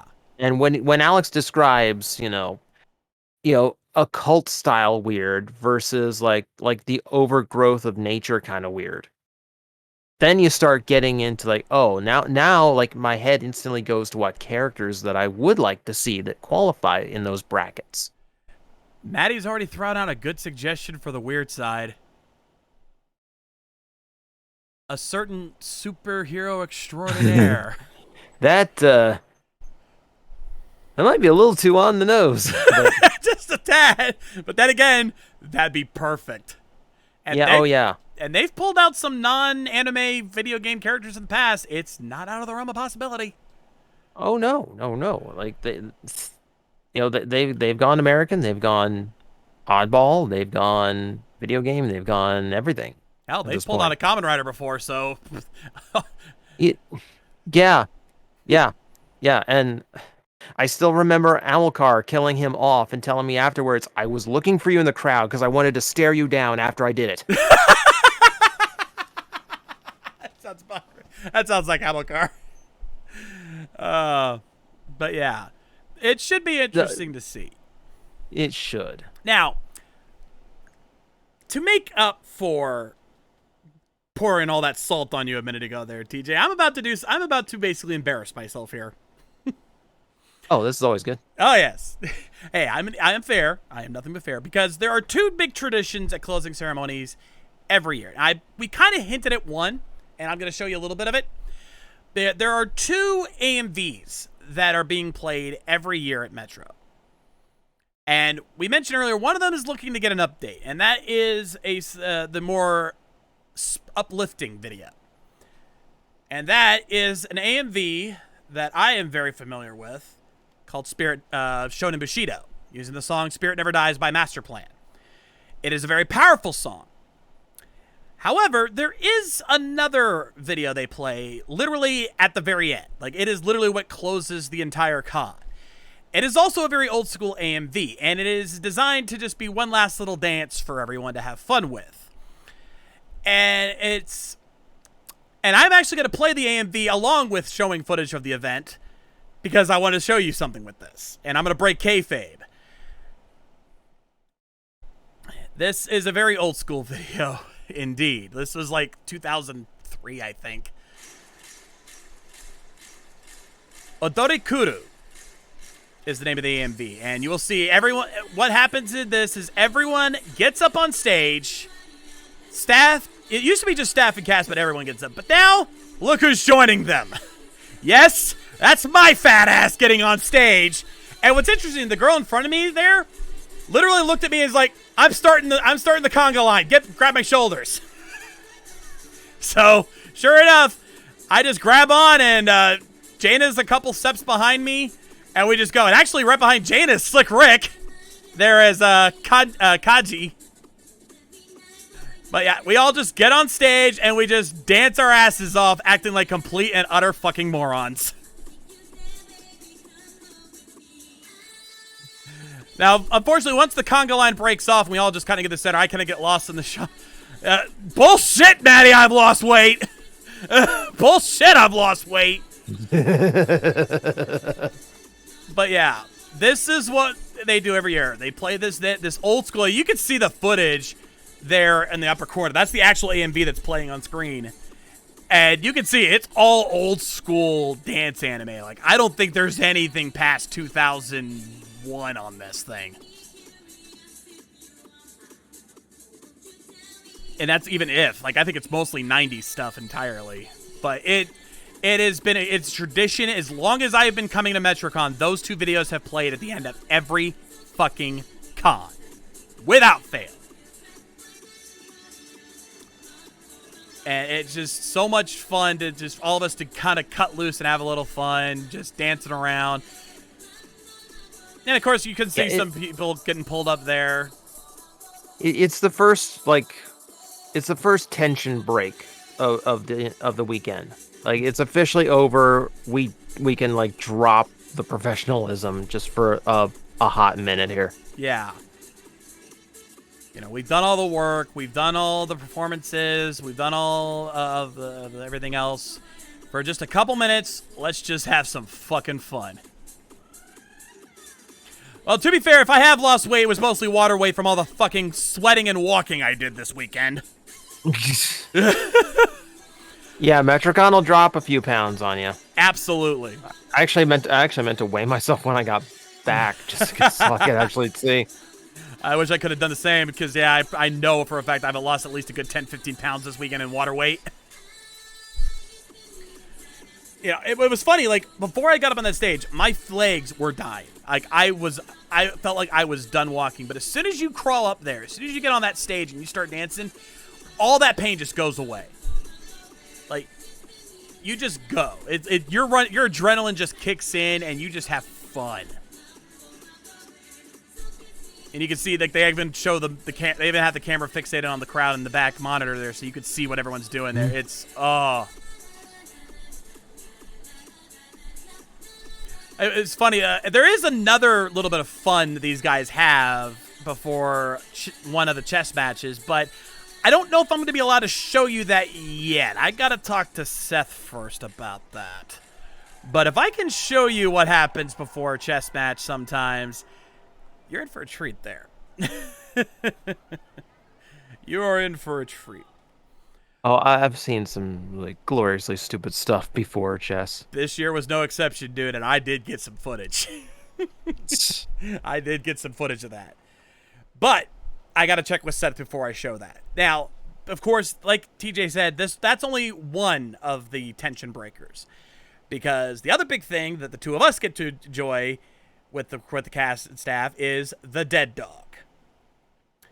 Now, I obviously don't have any. That's just a name. It is just a name. It because our dogs are dead by the end of this shit weekend. So yeah. Yeah. It's not a literal. We did not enjoy like a dead golden retriever or anything like that. No. No, the dead dog is the official after party for Metrocon. They basically, we go down to the poolside over at the embassy. And, you know, we get free alcohol. They serve up some Angry Orchard for everybody. They get like several kegs of this shit. And of course, everyone brings their own drinks. They order pizza. We've got chips and stuff like that. And it's a place for all of us to just cut loose for a while. Obviously, I am not dumb enough to bring my camera down there for that. They would kill me if I even tried. Yeah. And I would not do that to him anyway. It is a private thing. Though I have seen some people post pictures on Facebook. I mean, some pictures, yes, Yeah.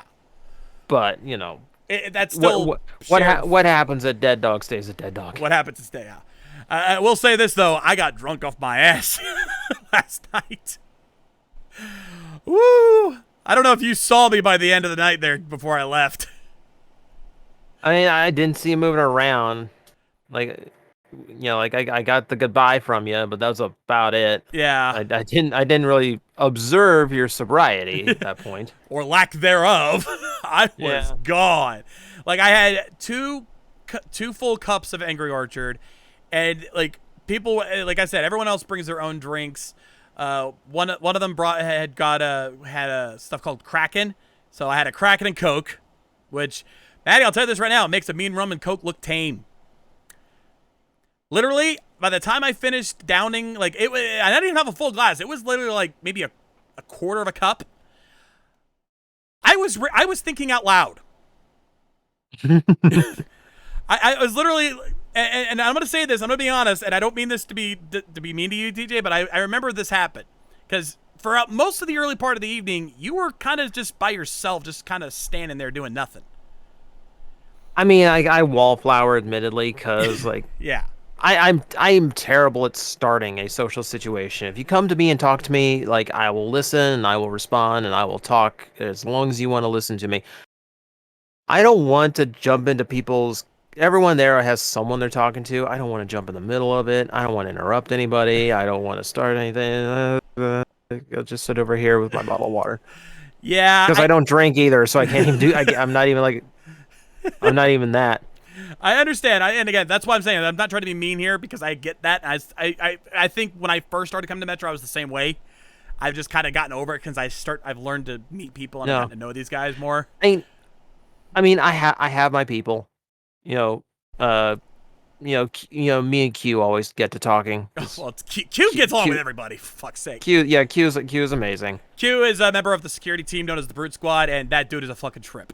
Like, yeah. I know I've said that about a lot of people tonight, but he is a fucking trip.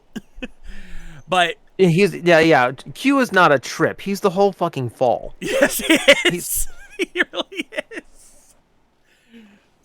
Oh my god! But the point I was getting at was, after I'd finished my Kraken and Coke, I was already starting to feel it. And I was walking across the pool on the other side, and I see you talking. I think we were talking with Jed at one point. Yeah. I talked to Jed for a bit. And I saw you doing that. Again, he came over and talked to me. He came over and talked to you. So I saw you talking with him after seeing you wallflowering the whole time.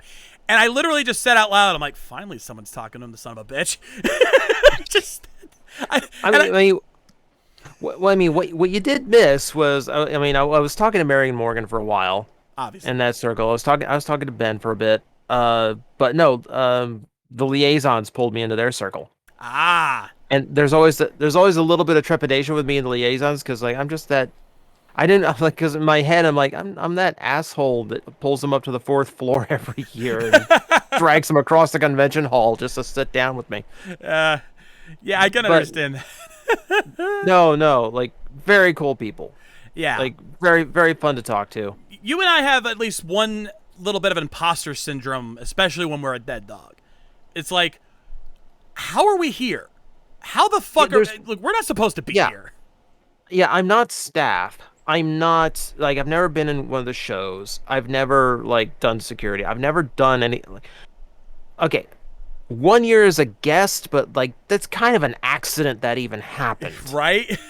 Because my name's not pulling anyone into that show. But it is weird being there.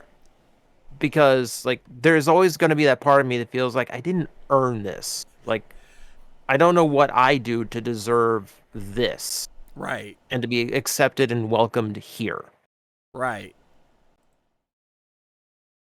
It's like, and it's a big thing for me. Because I remember 1 year where, like, this, like, before me and Scott really knew each other, like, we had a year where he, like, if you want to keep talking, just, like, come down to the pool tonight. Like, seriously? Okay. So he, like, invited me down to the pool party. I wasn't pressed at the time. I wasn't anything at the time. And like I got to sit down at a table with a few of the VAs who were there early, talked a bit, but then like as soon as security came over, kicked out. And like man enough to admit, like I went back up to my room and cried. Because like it just like hurt me that bad. So now to have people go like the first year was like someone said, "You're one of us. Come down. You got to come down." Like being there and getting to enjoy like just the aftermath of Metrocon. The one part of Metrocon that is just for the people who are in the con family. Just it means the world to me.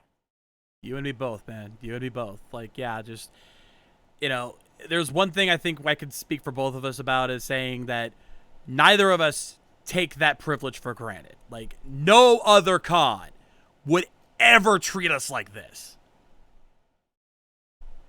And I've been treated good at other cons. Like I've gone to Ranger Stop and the staff there love us there, but they would not treat us the way Metrocon does. That is not just a staff, that is a family, and we are part of that family. That still to this day blows my mind. I mean, like I said earlier, the fact that they keep letting me do the videos that I do when they have their own hired videographer to do it for them. And they still help me make my videos. That's insane. I keep asking myself, how the hell am I still here? How the hell do I still get allowed to do this shit? I should not be allowed to do this shit. But I still appreciate every bit of it. Because, and to hang out with these guys, and the fact, like, the fact that we go down there, like, hell, I went down there, when I went down there, the main guy at the hotel was walking around checking badges. I show him my badge, doesn't even bat an eye. He's like, oh, yep, you're good. Mm-hmm. Like, even though it's press, it says press on it. It doesn't say staff or volunteer or cat. It just says press. And I'm still, nobody says anything. I mean, they added, this is the thing to remember, is that they added that for us. Because originally, like the press badge was not part of they're okay to come in. And there's other press groups that walk around at Metro.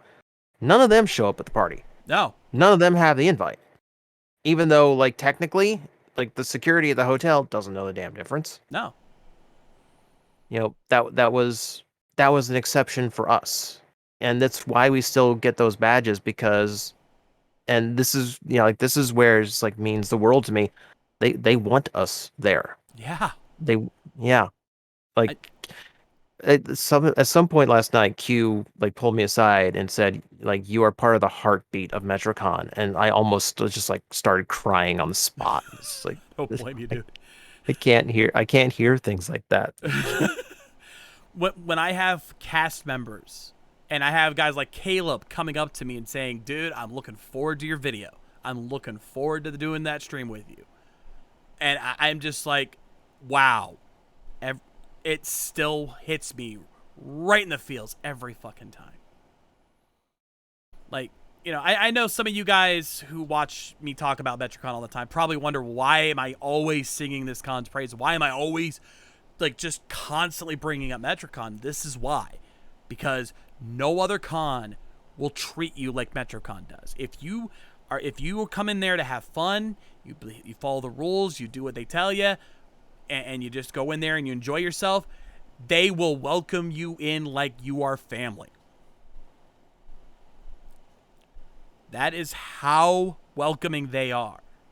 Yeah. Without question. Yeah, I say it every year, and I absolutely mean it. Metrocon is home. I live somewhere else the rest of the year. Yeah. I have more love for my con family than I oftentimes feel I do with my actual family. And I don't say that lightly, because I love my family, but my con family, it's a whole nother level with them. And the fact that there is something about family you choose, and there's something more about family that chooses you. Yeah. And that's the important part, is they choose us as much as we choose them. You know, when I could go up to a cast member, say hi, hold my arms open for a hug, and they are all too happy to give it right back, knowing who I am, that is something special. So, to every one of you who's watching this, if you have the opportunity, and I understand not all of you do, some of you don't have the ability, some people don't have the money, the time, I get it, but if you have the opportunity to come down to Tampa next year on July 15th through 17th, make that reservation. Book that flight, get your pass. And I will guarantee you, you will never want to miss a Metrocon again after one experience. And you don't have to take my word for it. Slick Rick, he comes every year now because of one experience. He is now as much a regular as we are. That should tell you something. But I think that's enough for us. I think we've pretty much covered all our bases, unless there's anything I've forgotten. I mean, as much as you put away, I'm surprised your memory worked this well. I sober up well, and I didn't get a hangover, so I think I'm good. But I appreciate it. All right. But speaking of TJ, I do sincerely thank you for joining me on this one. It was a lot of fun. Oh, of course. I'm always happy to talk Metro. You know this. That's why I invited you. I knew you couldn't wait.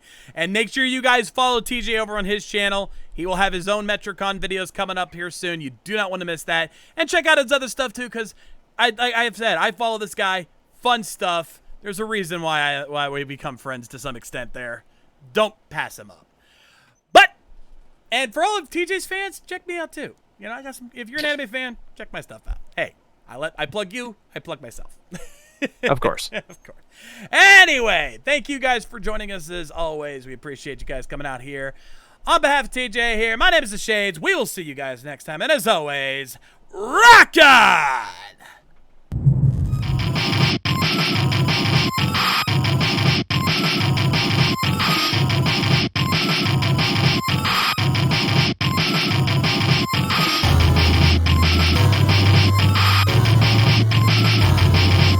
Special thanks to my patrons like Voice for their donations. Pledge today so you can keep these streams going.